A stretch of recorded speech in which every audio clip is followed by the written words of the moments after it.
Queridos amigos, tengan ustedes muy buenas tardes. Como es habitual, una gran alegría de estar con ustedes a través de las pantallas de UCB Televisión, a través de los caminos de la Iglesia. Hoy queremos compartir con ustedes una temática que ha estado en boga y que en realidad ha sido muy crítico durante este último tiempo, que es el tema de la vida, sobre el aborto. Y para conversar de este tema me encuentro aquí con el padre Tony Mifsud, sacerdote jesuita y teólogo en moral y además director de la revista Mensaje. ¿No es así, padre? Así es, y buenas tardes. Buenas tardes. Muchas gracias, padre, por estar con nosotros. No, un gusto. Vamos directo a lo que nos tiene reunido aquí en las pantallas de UCB. Algunos señalan y dicen que en el tema del aborto la Iglesia llegó atrasada en el tema de plantear su defensa y de plantear su punto de vista. ¿Cuál es su punto de vista desde el interior de la Iglesia? Yo realmente creo que esa crítica no es correcta, en el sentido de que si uno mira estos últimos 3, 4 años, ha hablado la conferencia episcopal, ha hablado el comité permanente y han hablado distintos obispos a nivel individual. Por lo tanto, yo creo que el problema no es que no ha hablado, sino cómo ha hablado quizás, pero que ha hablado, ha hablado. Mire, ¿cuál es su visión? ¿Cuál cree usted que debería ser la visión de un cristiano hoy día en cuanto a la defensa de la vida y no demonizar tanto la temática? Sí.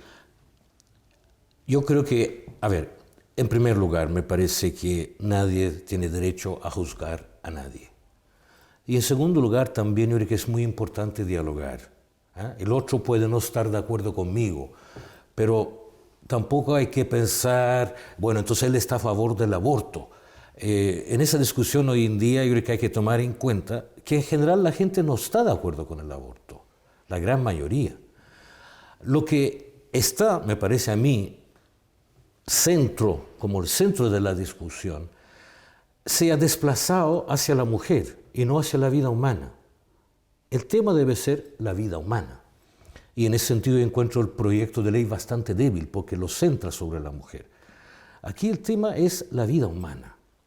En segundo lugar, yo creo que nosotros como cristianos, en primer lugar tenemos una buena noticia. Es decir, hay que comenzar proclamando algo y no denunciando algo. Por lo tanto, yo creo que nuestra postura tiene que ser clara a favor de la vida humana. Ahora, obviamente, si me obligan a hablar del aborto, digo así, mira, porque estoy a favor de la vida humana, yo no puedo estar de acuerdo con eso.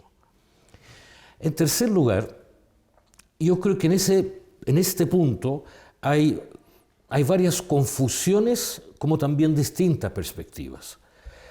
¿Qué nos enseña la biología? La biología, hasta el día de hoy por lo menos, nos enseña que en el momento que hay una fusión entre espermatozoide y óvulo, nace una realidad distinta, un gameto distinto, que se llama zigoto o zigote. Y la biología dice que ahí hay vida humana. Ahora, la discusión no está en eso. La discusión está si es persona o no es persona. Por lo tanto, en general, los que están a favor del aborto consideran que ahí no hay persona humana. Yo creo que esa división ha sido muy peligrosa, distinguir entre vida y persona. Yo personalmente no estoy de acuerdo, porque entonces ya, ¿cómo vamos a definir persona? ¿Cuándo comienza la persona? Y hay distintas perspectivas. Para mí como cristiano, el cristiano cree en el Dios de la vida. El cristiano habla en términos de creación y criatura. Toda la encíclica del Papa justamente es preciosa. Él dice, para nosotros la realidad, la naturaleza, es mucho más que algo objetivo. Él dice, es una caricia de Dios. Y no es exagerado, porque muchas veces nuestra experiencia de fe está muy ligada a lugares de la naturaleza. Un amanecer, un paisaje que nos recuerda a Dios, ¿no? Entonces, para nosotros, creemos que la creación es un don de Dios. Y el primer regalo es la vida. Entonces, eso a mí, personalmente, uno dice, bueno, entonces yo tengo que respetar la vida. Y por eso no estoy de acuerdo con el aborto. Mi debate más bien es porque algunos dicen no, en los primeros meses hay algo. Yo digo no, hay alguien. Entonces, volviendo atrás, ¿no? Es decir, yo creo que aquí lo que hay son perspectivas distintas. Yo creo que nadie, digamos, va a estar de acuerdo con matar a un ser humano. Pero el problema es cómo llegan a eso. Y creo que llegan a eso porque dicen, no, aquí hay algo, no alguien. Y yo creo que eso también es muy peligroso también, ¿eh? Porque esa separación entre vida y persona, el día de mañana puede afectar otras dimensiones. Entonces, un enfermo, ¿es algo o alguien? Entonces yo creo que nosotros, nuestro rol como cristianos, es defender la vida. Defender la vida es defender al débil. Defender la vida es defender la calidad de la vida. Yo creo que en Chile, además, después de lo que pasamos del 73 al 89, creo que tenemos que ser más sensibles hacia la vida. Y también a nivel mundial, el problema ahora de Siria, el problema de la migración fuerte, son personas que son un número. Y eso no puede ser, o sea, eso no puede ser lo que está pasando en el mundo. Yo creo que necesitamos recuperar la sensibilidad hacia la vida. Padre, esa diferencia que hacen, digamos, de que esto es algo y esto es alguien, ¿qué marcaría entonces la diferencia entre el algo y el alguien, digamos?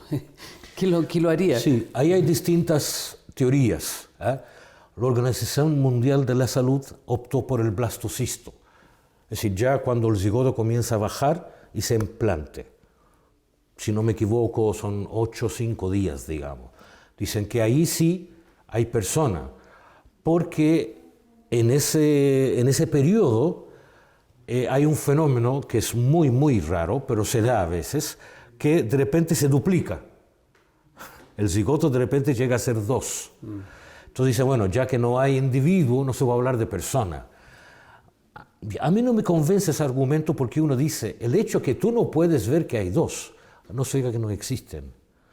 Otros dicen que es el sistema nervioso, es el cerebro, lo cual es mucho más complicado porque el desarrollo del cerebro, si no me equivoco, no termina hasta los 10 años. Entonces son distintos argumentos. Otros dicen, no, cuando aparece. Entonces son los 8 o 9 meses. Hay argumentación detrás de cada postura. Ahora, está la postura de uno lo ve en la televisión, ¿no es cierto?, generalmente en los programas en relación al aborto, que aparecen mujeres muchas veces diciendo, bueno, es mi cuerpo, yo tengo decisión personal sobre mi cuerpo, es mi persona. ¿Cómo defender esa postura, digamos? Porque claro, uno puede ser dueño y puede tomar decisiones sobre su persona, pero nos olvidamos que está vinculado también otro ser humano, otra persona. Sí.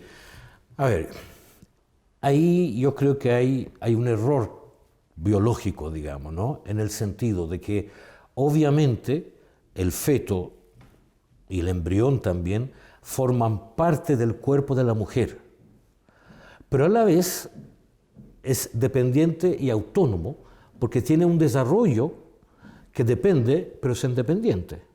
Tanto es así, digamos, que una mujer sana puede engendrar un feto enfermo.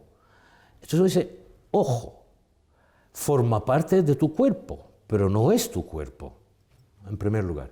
En segundo lugar, me parece que hay otra falacia que veo, y es, esta problemática se ha reducido a un problema de la mujer. Puede ser que en la práctica sea así, pero yo creo que es malo seguir apoyando eso.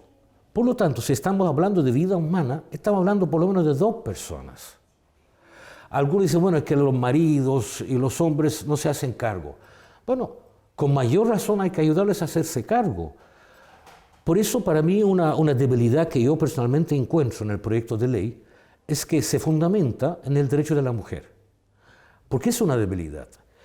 Porque cuando tú hablas de derechos, otros te van a decir, muy bien, yo quiero hablar del derecho del feto. ¿Y cómo vamos a comparar derechos? Por lo tanto, yo creo que la única manera de fundamentar una ley al respecto es la vida humana, porque eso es lo que está en juego. A mí, por ejemplo, la cuestión de la violación, lo que no entiendo es que al final el culpable no se menciona. Aquí el culpable no es la mujer, el culpable es el violador.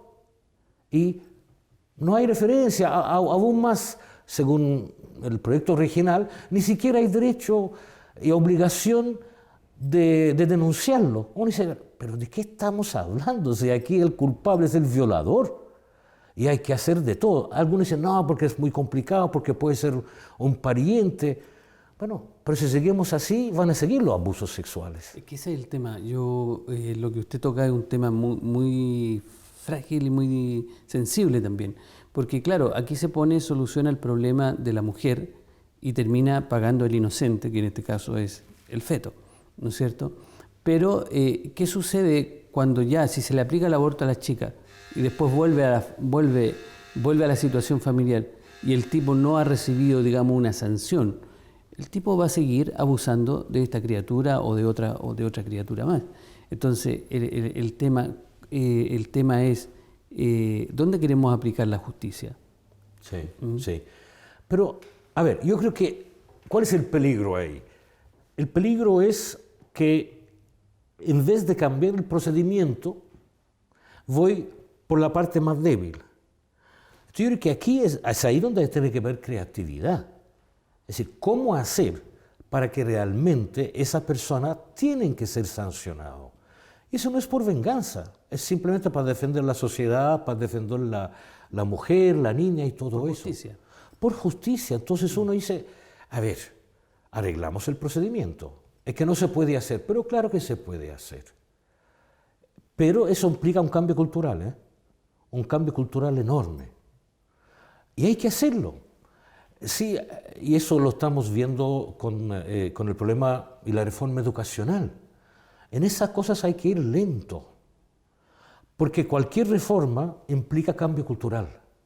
Las leyes no van a funcionar porque ya establezco una ley. Es la cultura que ayuda. Uno lo ve eso, por ejemplo, un ejemplo del alcohol, digamos. Por lo menos en Santiago está cambiando la cultura, porque hoy en día los carabineros te paran en la calle y si tienes un poco de trago, hasta puede llegar a ser un delito. Y eso había mucho acuerdo. Entonces está funcionando hoy en día. En estos últimos días se han planteado en el Parlamento los 3 primeros puntos de la ley. Uno, el tema de la violación, la inviabilidad del feto y no me recuerdo el terapéutico. El terapéutico. Sí. ¿Se está realmente trabajando en forma seria, cree usted, en estos 3 puntos? Porque el tema, por ejemplo, de la inviabilidad del feto, ¿cómo acreditar que un feto realmente, bueno, hoy día hay medios, pero muchas veces uno se ha dado cuenta que la ciencia se ha equivocado? En primer lugar, hay que hablar de estas 3 situaciones con mucha delicadeza. Yo creo que no se pueden hacer como unos juicios condenatorios, porque son situaciones tremendamente complejas. Entonces yo diría en esos puntos como hablar con delicadeza y sin afán de condenar a nadie, porque son situaciones, el feto inviable, el terapéutico, tremendo para la mujer, la misma violación, ¿no? Dicho eso, yo creo que son 3 situaciones muy distintas.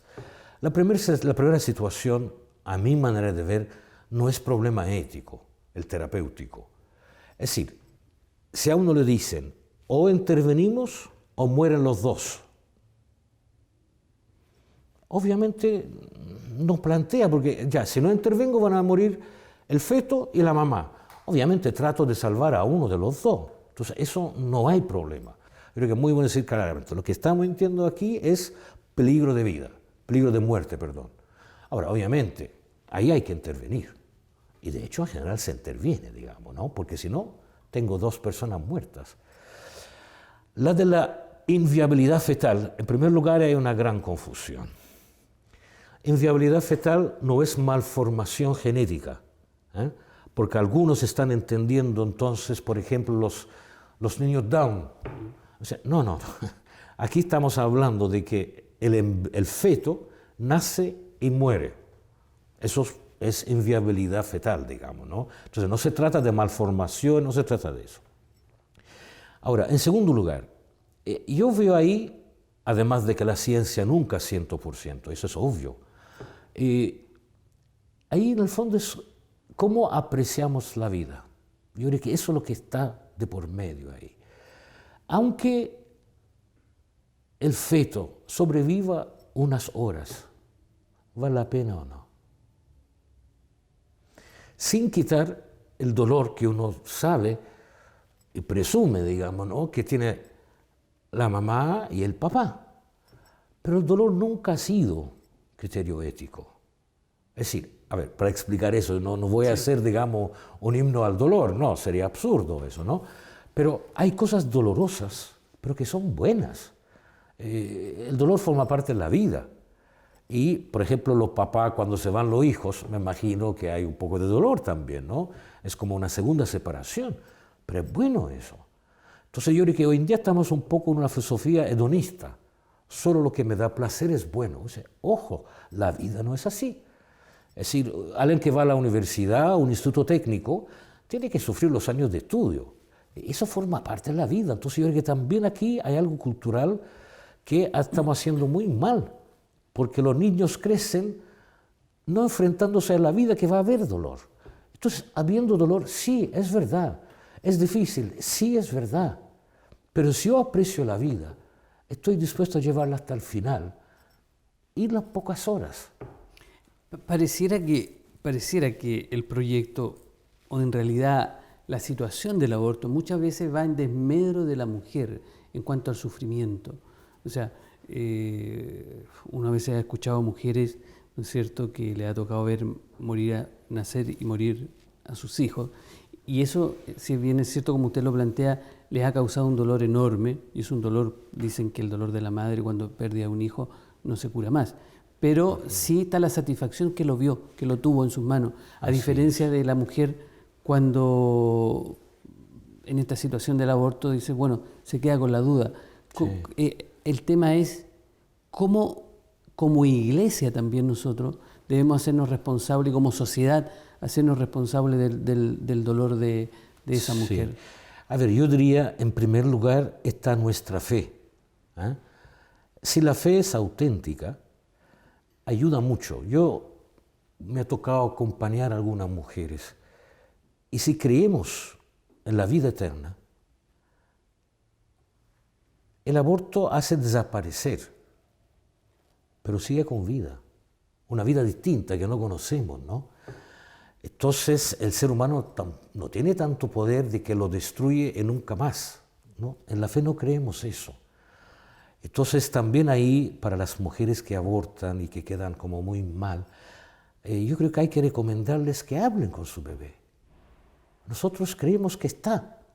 No sabemos mucho, porque claro, nos trasciende esa cosa. Pero o creemos o no creemos. Yo creo que eso, quizás con los años también, ¿no?, uno llega a esa conclusión. Es creer o no creer, no en el medio. Y si uno cree, cree en la vida eterna. Y cree que el Padre se la puede mucho más que nosotros. Y que esa guagua está al lado del Padre.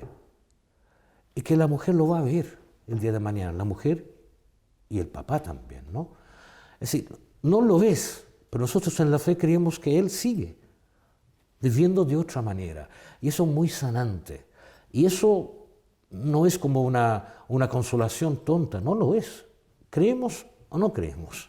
Jesús dijo, ¿no? Yo voy antes y les voy a preparar una casa, en la casa de mi Padre. Entonces, para mí ese feto embrión está en la casa del Padre. ¿Y qué sucede, por ejemplo, que nos encontramos frente a una sociedad pluralista en pensamiento, ¿no es cierto?, y donde éramos antes, hace muchos años atrás, mayoría los católicos, pero no creíamos porque éramos el 80%, el 90%. Hoy día nos encontramos que no somos mayoría, no somos mayoría. Y hay un sector que no es creyente, no tiene el don de la fe, o es agnóstico o es ateo, y el otro sector sí es creyente. Pero viene este sector, que es el sector iglesia, y el otro sector se ve como que me impone a mí el creer esta realidad. Y lo vemos. Lamentablemente hay gente con muy buenas intenciones de movimientos pro vida, ¿no es cierto?, que hacen lo suyo, pero plantean una visión a veces satanizada de esto, muchas veces causando un doble dolor, porque si bien es cierto, hay mujeres que les ha costado mucho asumir su realidad por un aborto practicado, etcétera, etcétera, ¿no es cierto? Dentro de las manifestaciones le recordamos a la mujer de nuevo este dolor, que en vez de dejarla con la sensación de sanación. Entonces, ¿cómo como iglesia trabajar este tema, Sí. mostrando un sentido de sanación y de vida? Sí, no, me parece que es un punto muy, muy importante. Yo creo que ahí es un punto de perspectiva que es preciso cambiar y que se acerque más al Evangelio. Para nosotros el Evangelio es clave, ¿eh? No como libro en sí, sino como la vida de Jesús. Y uno ve que Jesús acogía a la gente, a la adúltera. Según la ley judía tenía que matarla. Y Jesús dice, no hay que matarla. Es interesante porque ellos dicen en nombre de Dios. Y él dice, yo en nombre de Dios digo que no hay que matarla. Obviamente después le dice, ojalá que no sigas así, ojalá que mejores. Entonces yo diría que el Evangelio nos enseña, en primer lugar, a acoger a las personas, especialmente a las personas que sufren. Y eso el Papa Francisco lo ha repetido por todas partes, con esa cuestión de la confesión del aborto, y ahora también con las nulidades matrimoniales. Es decir, tenemos que mostrar misericordia. Eso no es algo secundario en la fe, ¿eh? Eso es algo esencial. Nosotros creemos en un Dios misericordioso, por lo tanto nuestros gestos tienen que estar llenos de misericordia.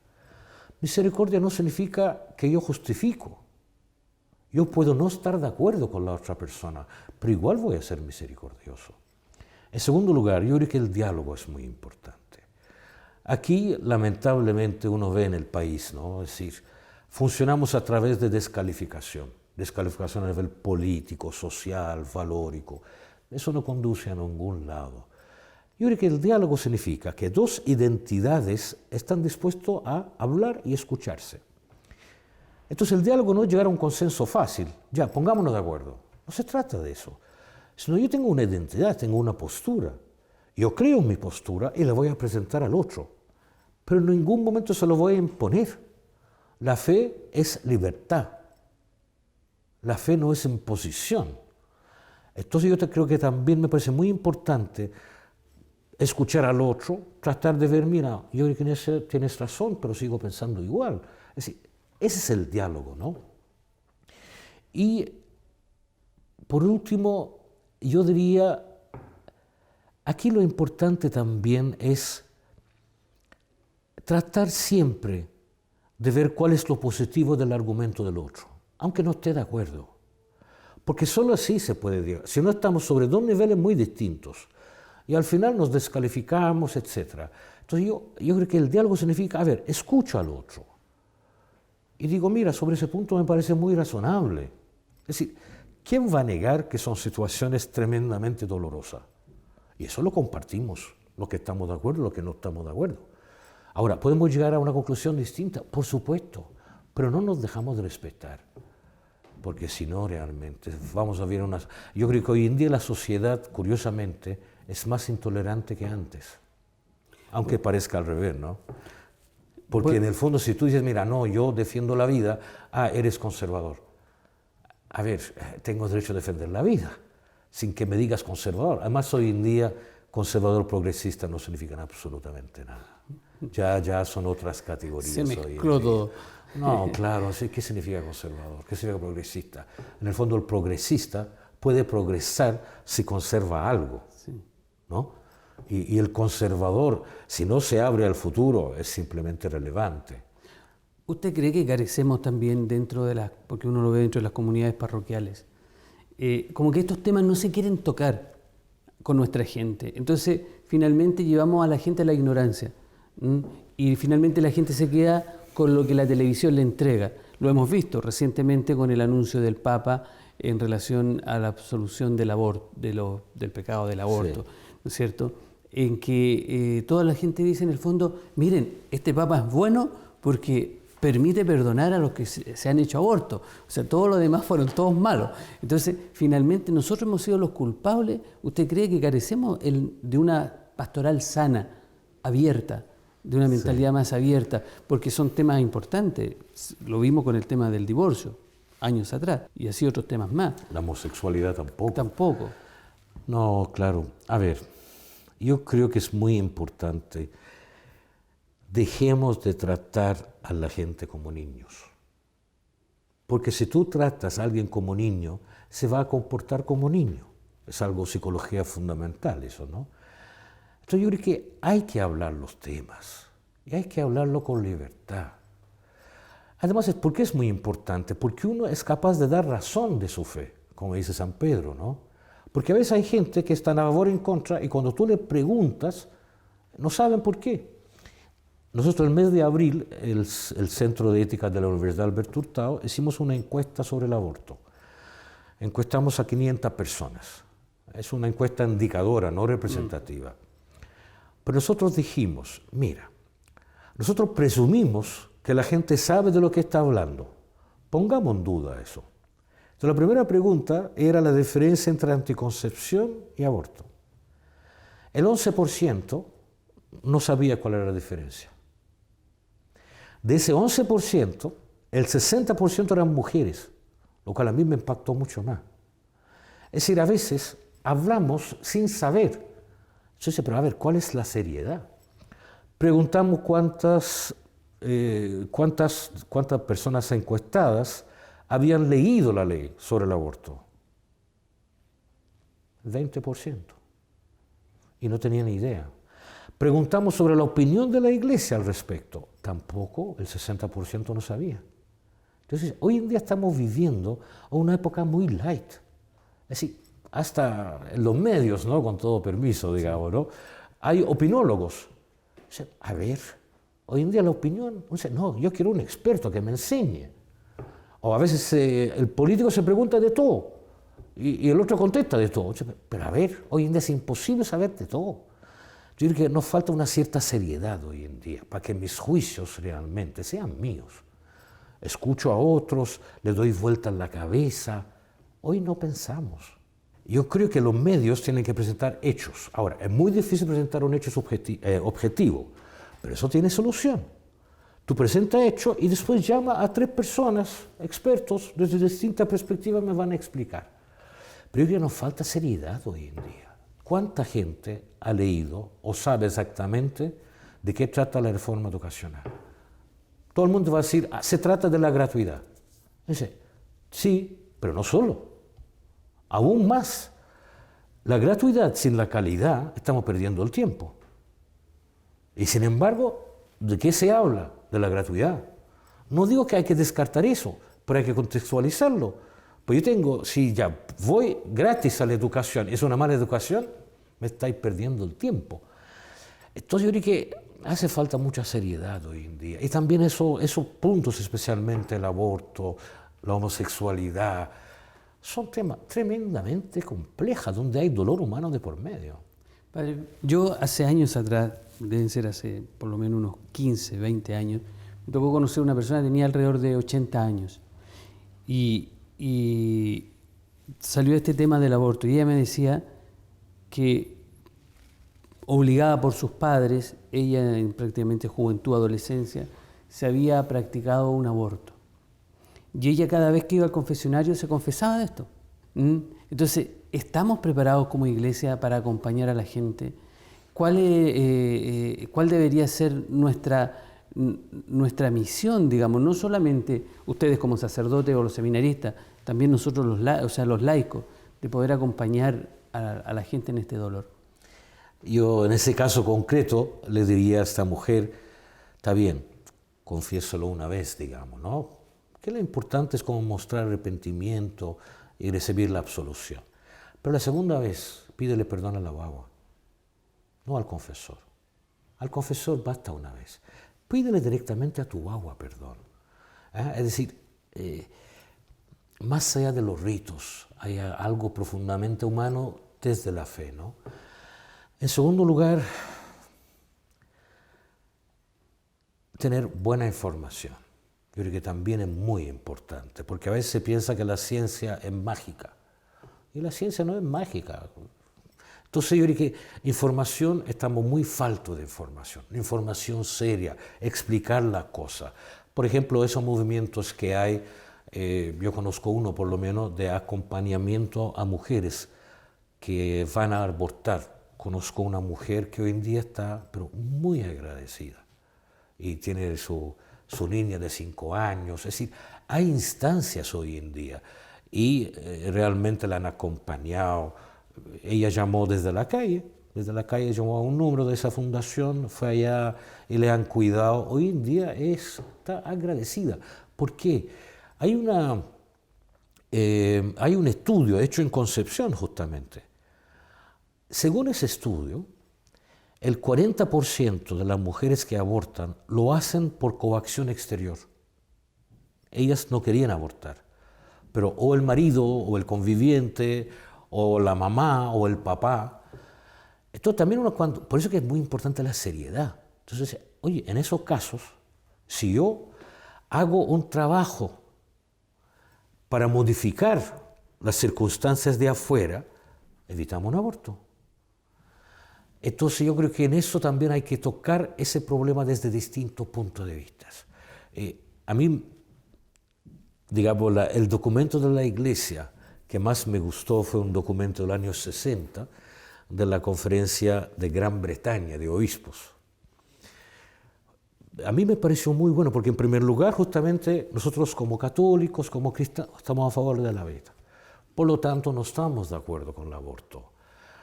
Pero aquellas mujeres que están desesperadas y que van a abortar porque no tienen con quién dejar, ahí hay 2 lugares físicos donde nosotros aceptamos a esa mujer hasta que tenga el embarazo y que nos deje a nosotros sus hijos y sus hijas. Eso es lo que nos hace falta como iglesia, ser más propositivos. Me encantó el Papa ahora, por ejemplo, que dijo que cada diócesis de Europa ojalá que acepte un refugiado. Y ahora justamente la conferencia de obispos europeos están juntados justamente ahora para ver cómo van a arreglar eso. Eso nos hace creíbles, porque es verdad, nos interesa eso. Yo digo que ojalá, a veces hablamos mucho, creo yo, ¿no? Como iglesia, tenemos que hablar menos y hacer más gestos. Padre, el tiempo se nos va agotando, pero yo no quiero terminar sin antes. Francisco nos ha sorprendido como buen jesuita y nos seguirá sorprendiendo, yo creo, ¿no es cierto?, con este anuncio del Año de la Misericordia. Nos preparamos a partir del 8 de diciembre, parte del Año de la Misericordia. Sí. Pero, ¿qué es lo innovador de esto de que en la Iglesia se perdone, ¿no es cierto?, a aquellas personas que han abortado, etcétera, etcétera? Que no es nuevo en la Iglesia, pero hay algo innovador. Sí, porque en el derecho canónico hay algo... A ver, comenzamos antes mejor. Quien tiene la plenitud del sacerdocio es el obispo. Él tiene todas las potestades sobre su diócesis. Solo el Papa tiene potestad sobre todas las diócesis del mundo. Esa es la diferencia entre un Papa y un obispo. Ahora bien, nosotros los sacerdotes, nuestra misión es ayudar al obispo. Entonces, algunos pecados que se consideran graves, y una falta contra una vida humana siempre fue considerado grave porque creíamos en el Creador, se reservan al obispo, justamente por la gravedad, digamos. Ahora bien, el obispo puede delegar esa potestad. En general suele ser delegado en párrocos, por ejemplo. Pero eso depende del obispo correspondiente. Ahora, lo que hace el Papa, y tiene poder para hacerlo, delega durante este año ese poder de absolución de un pecado reservado a todos los sacerdotes. Lo que hay detrás de eso es la gravedad, es decir, porque nosotros consideramos que es algo muy grave eso. Entonces lo que está diciendo es, hagamos un gesto para que realmente cualquier mujer que tiene ese peso, que vaya a cualquier sacerdote, y el sacerdote puede absolverla. Es un gesto, lo que estamos hablando, un gesto de misericordia. Como ahora también con los procesos de nulidad. Es un enorme cambio, porque hasta el día de hoy eran 2 procesos, y si empatan los procesos hay que ir a Roma. Entonces se alargaban mucho. Entonces el Papa dijo, cuando son casos sin mayor complejidad, es un solo proceso, lo cual lo acorta. Pero además dijo, el juez es el obispo. Entonces la decisión no tiene para qué ir a Roma, sino es el juez, es el obispo que toma la decisión porque debería conocer su gente. También es misericordia eso. Y llamar a ser pastor también. es que, como acaba de decir el Papa Francisco ayer, él dijo a los sacerdotes nuevos, etc., dijo, mira, el sacerdote que no es capaz de mostrar misericordia, que haga trabajo administrativo, porque no sirve como sacerdote. Más claro el agua. Y quizás también un poco para que no... Sí. Es decir, misericordia no significa ser imbécil. O permisivo. O permisivo, tiene nada que ver eso. Es decir, es ser objetivo, ser real. En eso sí está mal. Sí. Pero no es el fin del mundo. Es decir, ahí lo importante es, bueno, ya, ahora trata de superar eso. Es decir, más que mirar el pasado, mirar el futuro y abrir caminos de vida. Mostrar la verdad con transparencia y misericordia. Siempre. Padre, muchas gracias por haber compartido con nosotros. Ha sido muy interesante, pero el tiempo ya se nos fue. Está bien. Queridos hermanos, quiero agradecerles una vez más que hayan estado con nosotros y llamarlos, como el Padre nos mencionaba, ¿no es cierto?, el deseo del Papa Francisco, hacer una iglesia acogedora y hacer una iglesia misericordiosa. Para eso estamos y para eso nos ha puesto el Señor aquí en medio de los hombres. Si Dios quiere, nos encontramos a través de las pantallas de UCB Televisión este próximo domingo a través de los caminos de la iglesia. Que tengan un muy buen domingo.